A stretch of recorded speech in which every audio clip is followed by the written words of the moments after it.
Qual é a promessa que Jesus faz aqui? Eu queria que vocês prestassem muito bem atenção a essa promessa, porque ela é uma promessa para a igreja de hoje. O que a igreja precisa fazer para crescer? Ela precisa agradar a Deus, porque quem dá o crescimento da igreja é o Senhor. Ele diz assim: eu farei a porta que Jesus tinha aberto para a igreja de Filadélfia. Ele que ia trazer aquelas pessoas que eram falsos cristãos, que eram falsos judeus, que eram pertencentes à sinagoga de Satanás. Deus ia trazer aquelas pessoas e ele ia prostrá-las aos pés daquela igreja. E aquelas pessoas iam perceber que naquela igreja havia amor. Vejam, meus irmãos, como isso aqui serve para mudar a nossa visão ou ampliar a nossa visão com respeito à obra missionária da igreja. Um versículo que sempre me chama a atenção é o que está lá em Atos dos Apóstolos, que diz que o Senhor, dia a dia, ele acrescentava àquela igreja os que iam sendo salvos.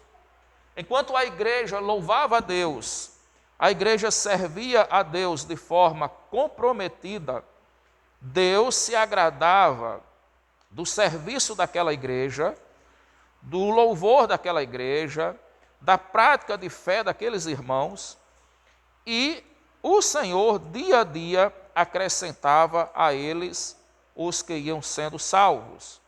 Isso está em Atos capítulo 2, versículos 46 e 47, diz assim: diariamente perseveravam unânimes no templo, partiam pão de casa em casa e tomavam as suas refeições com alegria e singeleza de coração, louvando a Deus e contando com a simpatia de todo o povo. Enquanto isso, acrescentava-lhes o Senhor dia a dia os que iam sendo salvos. Isso é o que nós vemos em outros momentos, a Bíblia dizer que Deus dava testemunho juntamente com os apóstolos. Uma igreja que louvava a Deus com alegria e singeleza de coração. Uma igreja sincera, uma igreja autêntica.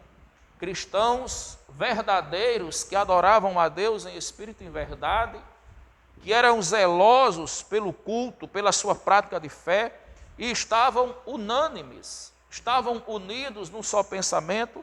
Deus se agradava daquela igreja e Deus fazia com que aquela igreja caísse na simpatia do povo. As pessoas viam naquela igreja uma inspiração para as suas vidas. As pessoas viam naquela igreja um motivo para elas se sentirem motivadas a servirem a Deus. Porque, meus irmãos, quando a igreja adora a Deus em espírito e em verdade, quando os crentes são sinceros na sua prática de fé, o seu testemunho serve de inspiração para que outras pessoas desejem estar ali. Deus mostra aquela igreja como uma porta que o Senhor tem aberto para a salvação de vidas. E o Senhor estava aqui, assim como lá em Atos, ele acrescentava dia a dia os que iam sendo salvos. Ele diz à igreja de Filadélfia que ele mesmo ia trazer as pessoas mais difíceis de serem convertidas, que eram o quê? Os que eram das sinagogas de Satanás. Eram pessoas que estavam com seu coração revoltado contra a igreja. Eram os inimigos da igreja, eram os perseguidores da igreja. Existe um autor chamado Smith, né?